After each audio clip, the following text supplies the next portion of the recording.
Everyone, welcome to commerce tutorial. मैं हूं आपकी अपनी होस्ट ज्योति। आज हम कंटिन्यू करने जा रहे हैं अपने मैक्रो इकोनॉमिक्स के इंपॉर्टेंट क्वेश्चन की सीरीज।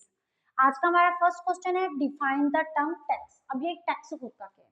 नॉर्मल वर्ड्स में हमें पता है ये टैक्स क्या होता है, इसको हमें पे करना होता है, लेकिन अगर हमें कोई इलैबोरेट करना है, it is the financial charge. ये क्या होता है? चार्ज होता है, क्योंकि ये पे करना ही पड़ता है।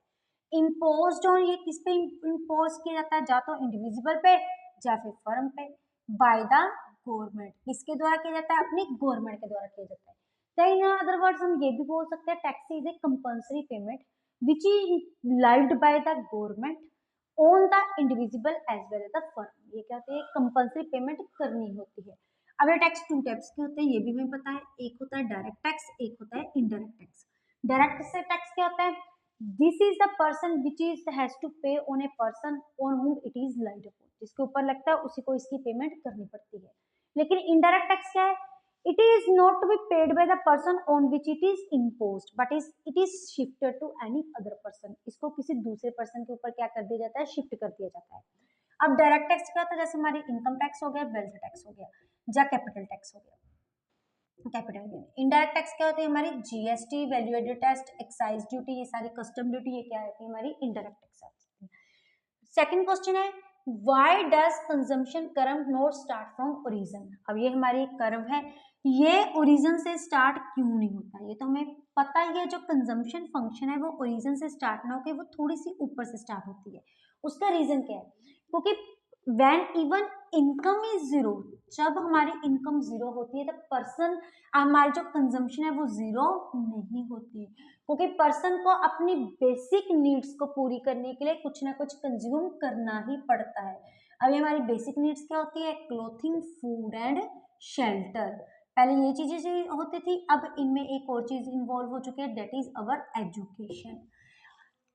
Consumption function does not start from a reason because that there will be minimum level of consumption even when income is zero to sustain his life, sustain का मतलब होता है अपनी लाइफ को जीने के लिए, in the form of basic necessities, that is food, shelter and education, clothing, food, shelter and education। इसलिए हमारी जो कंजम्पशन फंक्शन है वो कभी भी जीरो से स्टार्ट नहीं होती। हम इसको सस्टेन भी बोल सकते हैं, इसको सब्सिटेंस भी बोल सकते हैं। सब्सिटेंस का भी मतलब क्या होता है? सब्सिटेंस क्या? हम अपने जीवन को जीने के लिए। नेक्स्ट है डिफाइन द इन्फ्लेशन और डिफ्लेशनरी गैप। इसको सबसे एंड में कर देंगे, इसको हम मार्क कर लेते हैं स्टार। नेक्स्ट है give one example of externality will reduce the welfare of the people. सबसे पहले एक्सटर्नलिटीज होती क्या है? It is the positive as well as the negative effect. ये क्या होते हैं? हमारे पॉजिटिव और नेगेटिव इफेक्ट होते हैं which will affect the welfare of our people, और जिनका हमारे वेलफेयर पे ऊपर अफेक्ट पड़ता है but don't contribute to our GDP और विदाउट एनी पेमेंट, और इनके लिए हम कोई भी पेमेंट नहीं करते क्योंकि ये हमारी वेलफेयर को अफेक्ट करते हैं। अब इन्होंने क्या बोलता है? एक्सटर्नलिटी विच रिड्यूस, मतलब एक्सटर्नलिटी टू टाइप्स की, एक पॉजिटिव, दूसरी हमारे पास क्या होगी? नेगेटिव।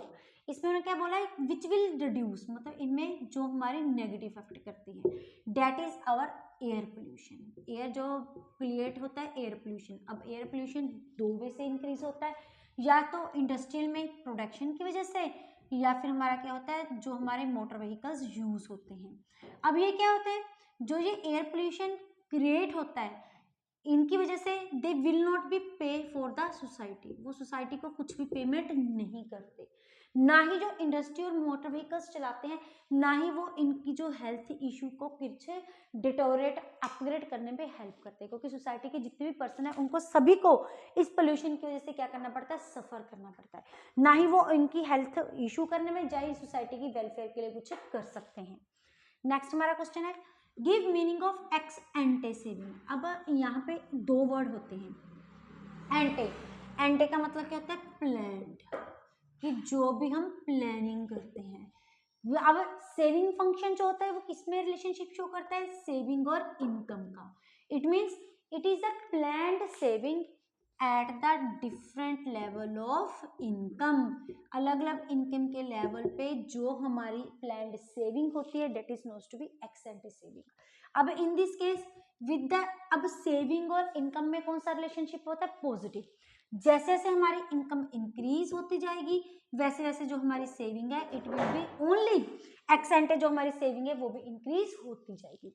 जैसे हमारी एक्स एंटे सेविंग होती है वैसे एक वर्ड क्या होता है, एक्स एंटे इन्वेस्टमेंट।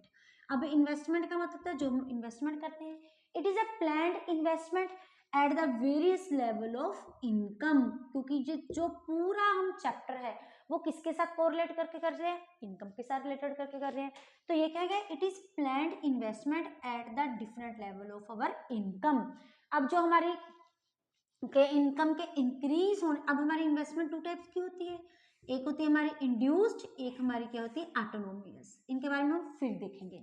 अभी हमें सिर्फ उन्होंने यही पूछा है कि एक्स एंटे होता क्या है। नेक्स्ट है equilibrium output. What is the equilibrium output. अब हम +1 से पढ़ते आ रहे हैं कि इक्विलिब्रियम की कंडीशन कौन सी कंडीशन होती है, जो हमारी बैलेंस की कंडीशन होती है, जो हमारी रेस्टिंग की कंडीशन होती है, वो कंडीशन जिसमें आउटपुट मैक्सिमम होती है उसको क्या बोलते हैं, इक्विलिब्रियम आउटपुट। अब ये आउटपुट किस पे डिपेंड करती है, हमारी मार्केट फोर्सेस में। In this case when aggregate demand is equal to aggregate supply and saving is equal to investment. क्योंकि जो हमने इक्विलिब्रियम की कंडीशन की है उनमें थ्रू 2 अप्रोचेस की हैं, एक हमारी एग्रीगेट डिमांड और एग्रीगेट सप्लाई, दूसरी सेविंग और इन्वेस्टमेंट। जब एग्रीगेट डिमांड, और इसको एक दूसरे नाम से भी जाना जाता है, दैट इज इफेक्टिव डिमांड या फिर effective output. What is the adjustment mechanism. Adjustment का मतलब है खुद अपने आप एडजस्ट कर देना। अब यहाँ पे मैकेनिज्म की बात करिए, हमारी जो इकोनॉमी है वो हम अभी करके हटे, वो कौन सी इकोनॉमी है, फ्री इकोनॉमी है। यहाँ पे हमारे 2 फोर्सेस होते हैं, एक एग्रीगेट डिमांड और aggregate supply. It means equilibrium की कंडीशन तो वो होगी जिसमें एग्रीगेट डिमांड किसके इक्वल होगी, एग्रीगेट सप्लाई के इक्वल। इसके अलावा हमारी 2 कंडीशन और भी हो सकती है जिसमें एग्रीगेट डिमांड किससे ज़्यादा, एग्रीगेट सप्लाई से, या एग्रीगेट डिमांड किससे कम है, एग्रीगेट सप्लाई से कम है। These are the adjustment mechanism. हमारी इकोनॉमी में जो मर्जी कंडीशन हो, चाहे एग्रीगेट डिमांड एग्रीगेट सप्लाई से ज़्यादा हो चाहे कम हो, लेकिन ये फोर्सेस इस वे से एक्ट अपॉन करेंगे कि हम वापस कौन सी कंडीशन में रिस्टोर हो जाएं, that is aggregate demand is equal to aggregate supply. Adjustment mechanism are those mechanism which adjust itself into back to its equilibrium point. These are the market forces, free market forces. They are the 2 mechanism, aggregate demand and aggregate supply. 2 condition is here, aggregate demand is greater than and it is less than.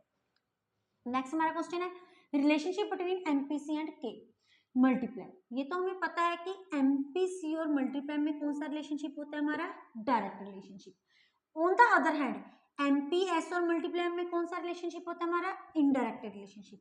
लेकिन कई बार ये question proofing में आ जाता है। Proof there is direct relationship between MPC and multiplier. अब यहाँ पे डायरेक्ट का मतलब क्या हो गया, अगर एमपीसी ज्यादा है तो हमारा मल्टीप्लायर क्या होगा, ज्यादा होगा।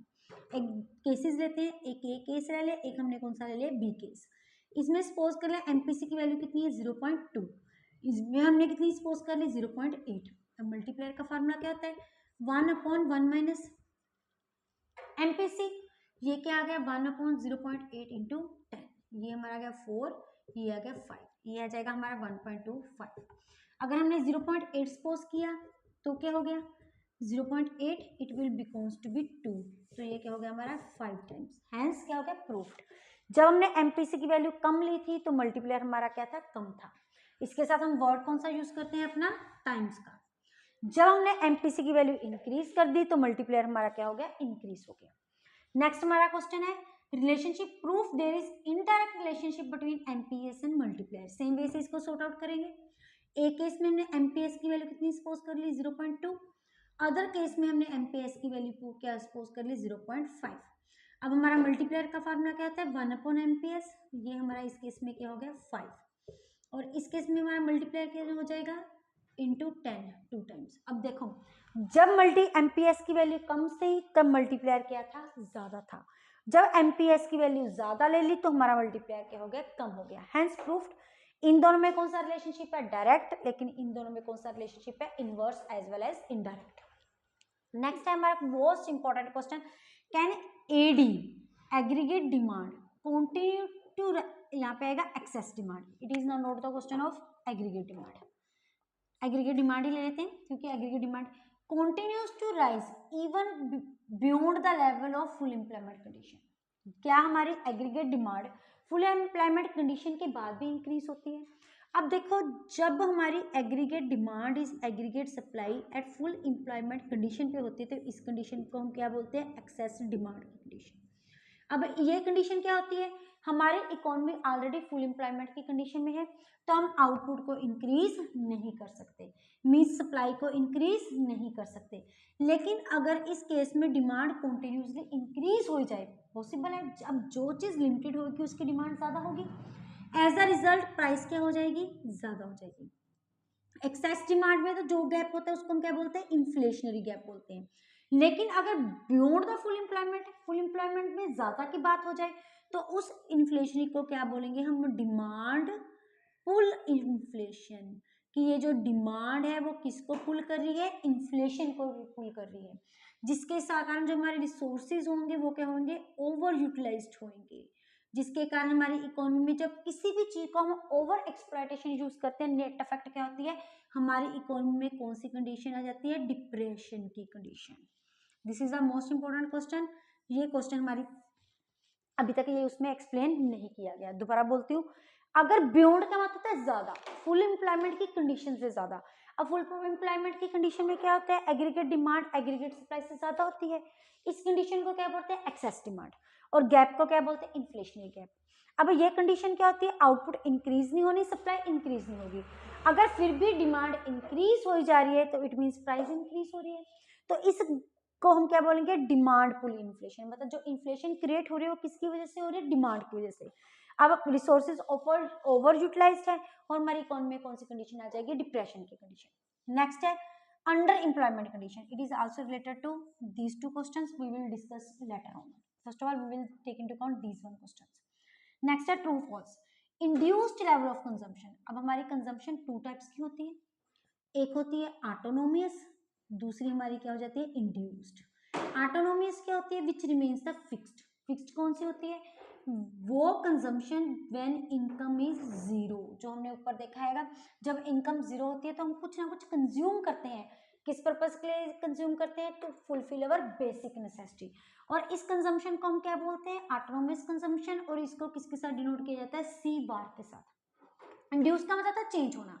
अगर हमारी कंजम्पशन इंक्रीज हो रही है due to increase in income, that is known to be the induced consumption. जब हम कंजम्पशन कर्व का डायग्राम हम बनाते हैं, कुछ ऐसा डायग्राम होता है। ये वाली कंजम्पशन होती है स्टार्टिंग वाली, इसको हम क्या बोलते हैं? ऑटोनोमिक सी बार के साथ। क्योंकि ये कब होती है? जब हमारी इनकम क्या है? जीरो। उसका जैसे जैसे हमारी इनकम इंक्रीज हो रही है वैसे वैसे हमारी कंजम्पशन क्या हो रही है? इंक्रीज हो रही है।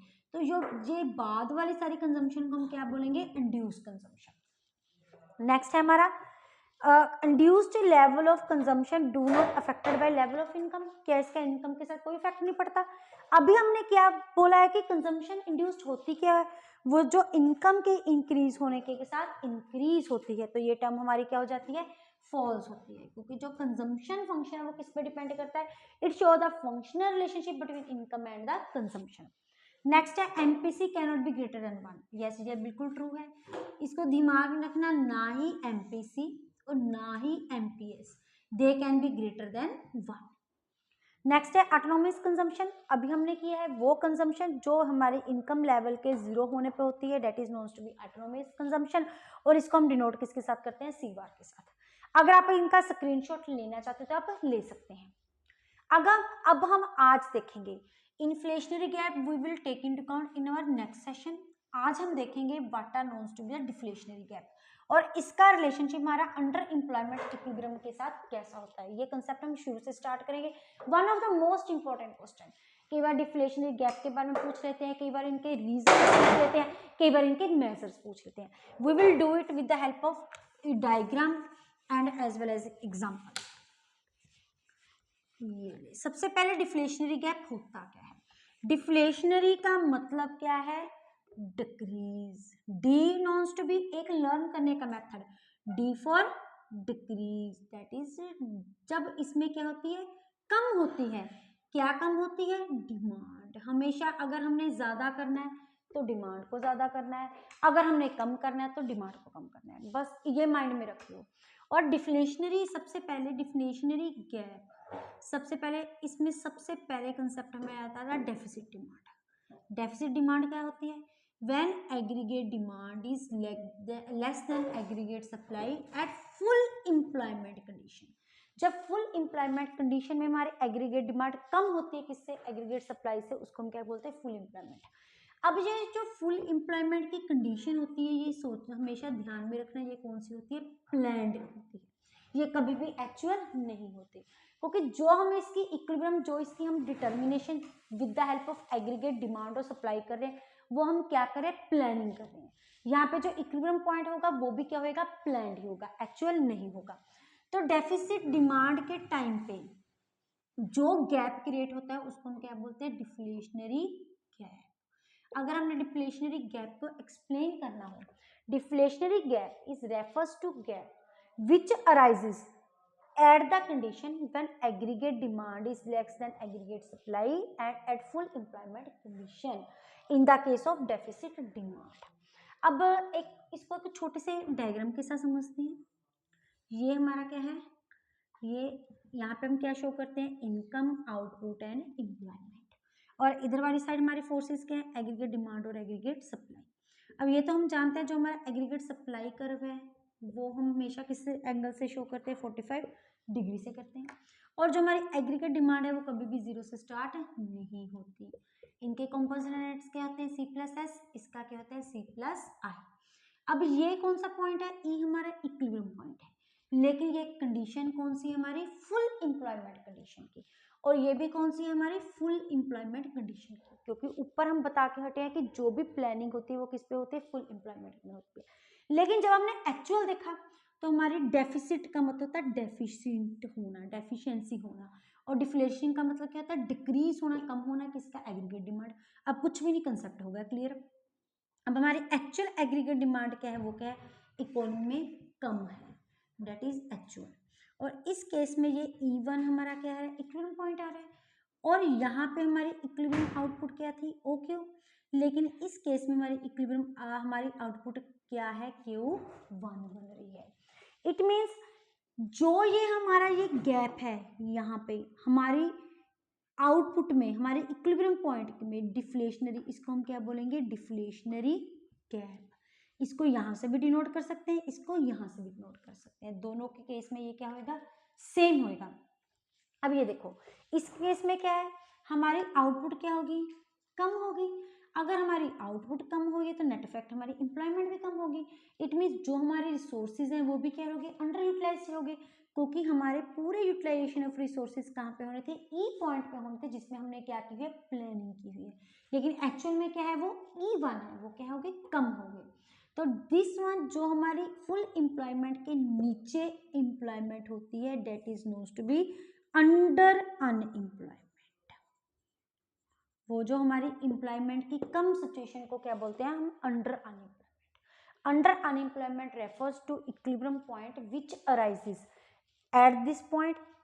हम इसको ये बोलेंगे under employment condition is refers to condition in which equilibrium point occurs when aggregate demand is equal to aggregate supply less than full employment condition। in this condition resources are remain unutilized, output decreases। इसका अब economy में क्या effect होएगा? Output क्या हो जाएगी? कम हो जाएगी। एम्प्लॉयमेंट क्या हो जाएगी? कम हो जाएगी। जीडीपी क्या होगी? कम हो जाएगी। प्राइसेस क्या हो जाएंगी? कम हो जाएंगी। जिसके कारण हमारी कंडीशन में कौन सा गैप आएगा? डिफ्लेशनरी गैप, जिसको हम किसके साथ मेजर कर सकते हैं? with the help of A और B पॉइंट के साथ। It can be measure with the help of A और B पॉइंट। अगर हम इसको एक्सप्लेन करें तो हम क्या करेंगे? सबसे पहले हम दिखाएंगे एक्स एक्सिस पे क्या शो करें, वाई एक्सिस पे क्या शो करें। एक्स एक्सिस पे, वाई एक्सिस पे जो हमारी एग्रीगेट सप्लाई है उसको हम 45 डिग्री के एंगल से बना रहे हैं और पॉजिटिव स्लोप है, आइडेंटिकल इंसिडेंस विद हमारी इनकम। जो ADF है वो क्या है? एग्रीगेट डिमांड है एट फुल एम्प्लॉयमेंट कंडीशन, और it does not start from the origin. इसको ये बोलेंगे it is also positively sloped from left to right. As income increasing, it goes to be also increasing.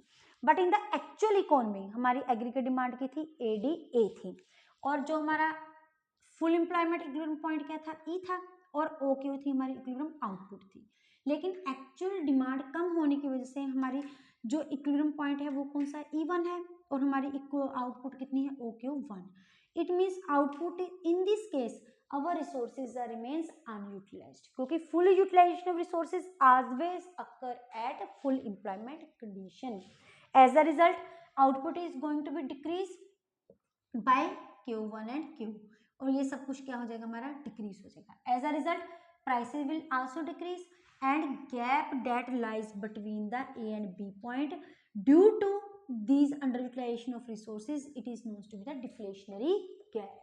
And unemployment condition, E1 point is known to be an underemployment condition. Under the underemployment condition, aggregate demand is also equal to aggregate supply, but in this case it falls below the हमारी full employment condition. ये हमारा full fledge question है जो कि हमारा deflationary gap के साथ related है विद हेल्प ऑफ डायग्राम. सबसे पहले हम डिफ्लेशनरी गैप का मतलब बताएंगे, लेकिन जब हमें स्टार्टिंग करनी होगी तो हम किससे करेंगे, डेफिसिट डिमांड से. अगर आप इसका स्क्रीनशॉट लेना चाहते हैं तो आप ले सकते हैं. वीडियो अच्छी लगे इसको लाइक करें, ज़्यादा से ज़्यादा शेयर करें ताकि मैक्सिमम स्टूडेंट्स को इसका बेनिफिट मिल सके, और चैनल को सब्सक्राइब करना ना भूलें. Thank you, have a nice day.